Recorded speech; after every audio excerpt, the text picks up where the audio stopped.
Hello everyone, আসসালামু আলাইকুম। আশা করি সবাই ভালো আছেন। এই রোডটা দেখলেই মনে হয় আমি ব্লগ করতেছি। সো আজকে যাচ্ছি হচ্ছে 300 ফিটে। আমার যে সিকিউরিটি লকটা আছে সেই সিকিউরিটি লকটাতে সমস্যা দিছে। কি সমস্যা সেটা একটু বলি।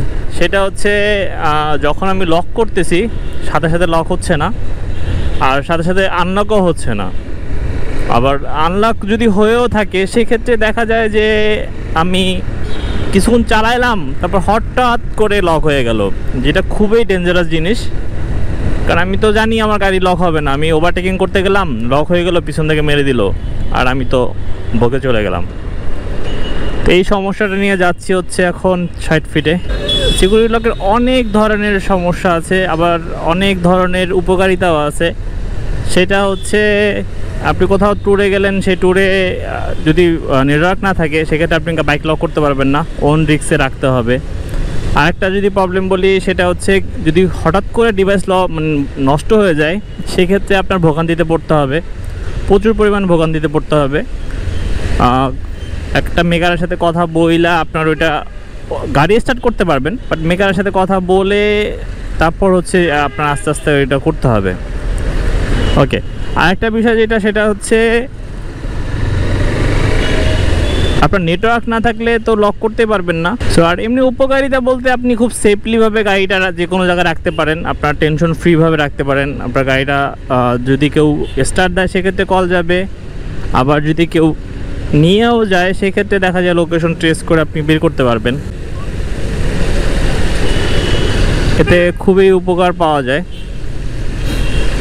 শিট, আর ধোয়া গাড়িটা শেষ হয়ে যাবে। আর ওদের কাছে যদি প্রবলেম নিয়ে যাই সেক্ষেত্রে ব্যবহার বা সব কিছুই ঠিক আছে।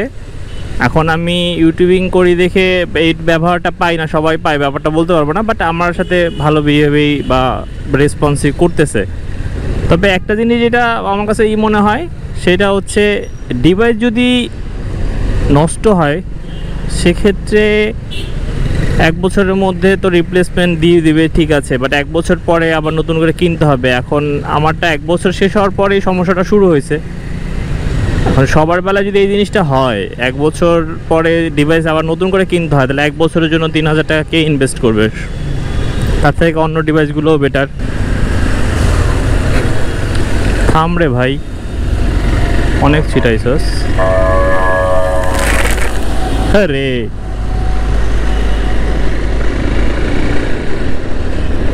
এটা কি হলো, পুরো ভিজাই দিল।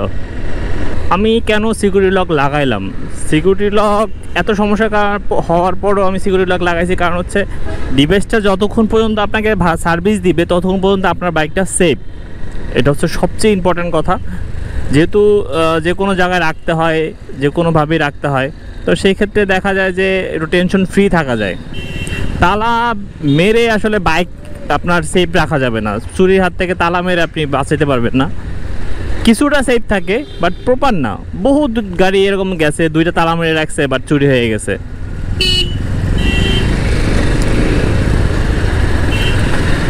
সো আমি সিকিউরিটি লক লাগাইছি মূলত টেনশন ফ্রি থাকার জন্য।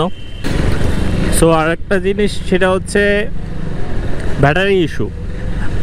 আপনারা যখনই একটা ডিভাইস কিনবেন না কেন অবশ্যই মার্কেট ভ্যালু, মার্কেটে কী পরিমাণ সেল হচ্ছে এইটা দেখবেন।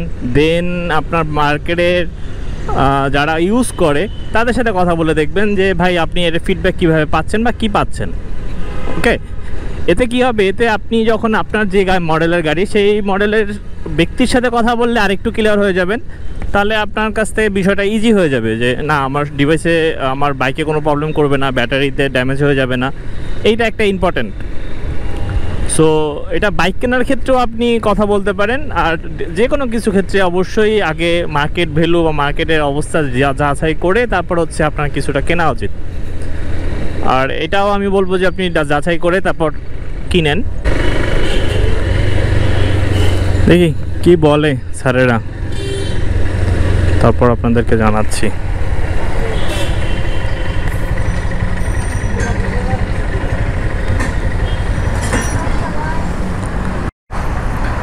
ওয়্যার চেঞ্জ করার পরে এই যে ডিভাইস লাগাইছে। সো স্টার্ট হচ্ছে, বন্ধ হচ্ছে, সব কিছু হচ্ছে, ফোন আসতেছে না।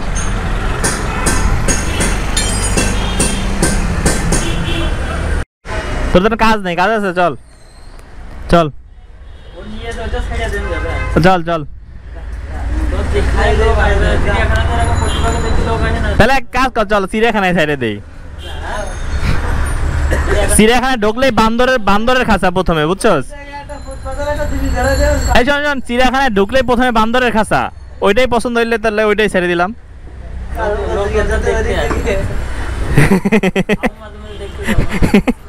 বাদাম লাইয়া বান্দরে বাদাম খায়, তোরও বাদাম খাওয়াইবে না।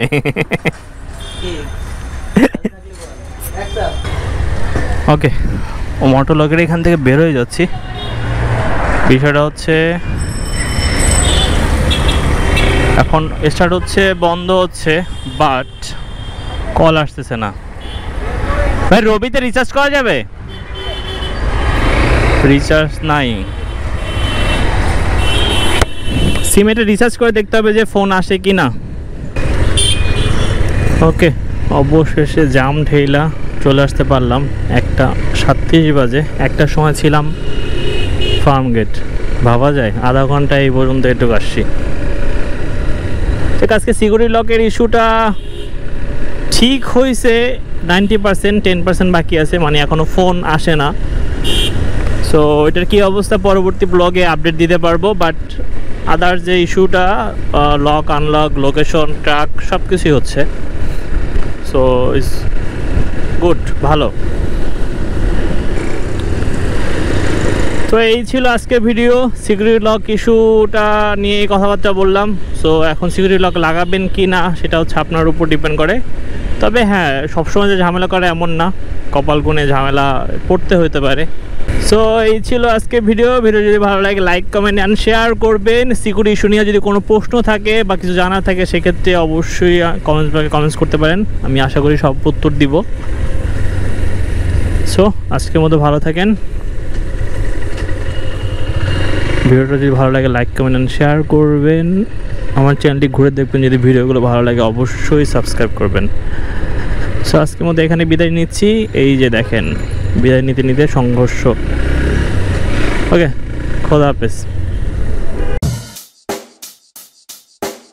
Check the mic and make sure it sound right, boys.